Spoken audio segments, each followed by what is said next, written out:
You know, there are a whole bunch of people that I spoke to this morning already online that are making a really big deal out of China calling the United States a failed state. And my response to it is, huh?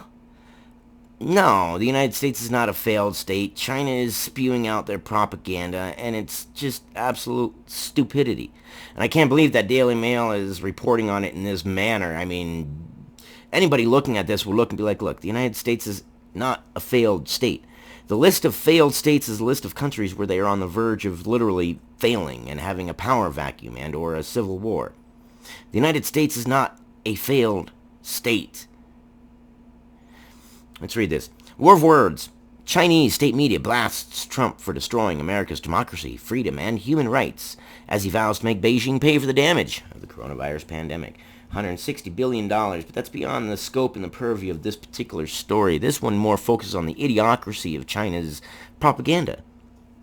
China's state newspaper has lashed out at President Donald Trump, accusing him of destroying America's democracy, freedom, and human rights in an escalating diplomatic dispute over the coronavirus pandemic. Yeah. Now, listen to this sentence, okay? Numerous people are wondering how the U.S. system can tolerate such a person as a president. Now, barring, of course, obviously, there are going to be some language issues. So, okay, I can forgive the fact that numerous, in a country of 350 million people like the United States, numerous doesn't really sit in awe-inspiring. Out of 350 million people, numerous people, what is that, like 10? 15? Numerous out of 350 million? How many is that? It's not that many. And then also, they don't mention Donald Trump. Now, I know language barrier, but Donald Trump, Kim Jong-un, Angela Merkel. People's names don't change, really, for the most part. So why wouldn't they mention Donald Trump?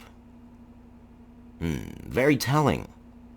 So essentially, the way the sentence should read is, a few people are wondering how the United States can tolerate having a president. They don't want us to have a president. Of course they don't want us to have a president. They want us to have a supreme leader or something like that. But, people are running with it, so whatever. To me, I'm looking at it like, okay, it's not even an insult. It's more of an insult to the person writing it. Numerous people, not very awe-inspiring, and such a person as a president. So that means every president? I mean, I don't see how the language barrier could have stopped them from putting in Trump's name if that's who they were referring to. But no, they're referring to a president. A president. So they don't want us to have a president. So there's a few people in the United States wondering how the United States can tolerate having a president. Okay, I'm not really shaking in my boots yet. The article accuses Trump of overturning the American principle, by taking an axe to the Washington Consensus, a set of broadly free market economic ideas. Okay, no, not really. We're going through a crazy thing. We're all trying to figure it out. And look, language barrier, here's a perfect example. The threat has ramped up the pressure on Chinese President Xi Jinping. You see that? I didn't say the threat has ramped up the pressure on a Chinese president. No, because it's about Xi Jinping, so it's about Xi Jinping. They were talking about Donald Trump. They should realize that it's about Donald Trump. This was written by a professor. I mean, you would think he'd be smart enough to realize contextual analysis when people take it apart, and you'd be like, well, contextual analysis tells me that you're trying to say that there are a couple people who don't like having a president in the United States. I'm sure there are, but not very awe-inspiring. And then they try to say that the United States is on the list of failed states. No.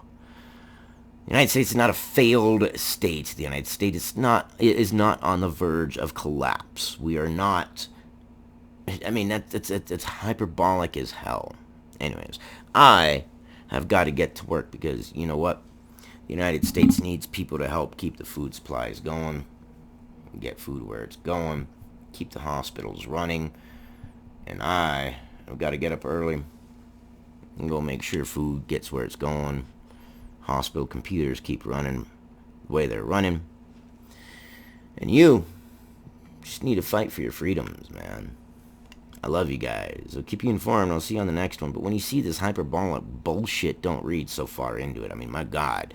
People were arguing on it and, like, grabbing onto it tooth and nail like it was some freaking religious thing. Like, no, China's correct. The United States is a failed state. No, it's not. You don't know what a failed state is if you're calling this a failed state. If the United States is a failed state, every country is a failed state. And therefore, none of them are failed states.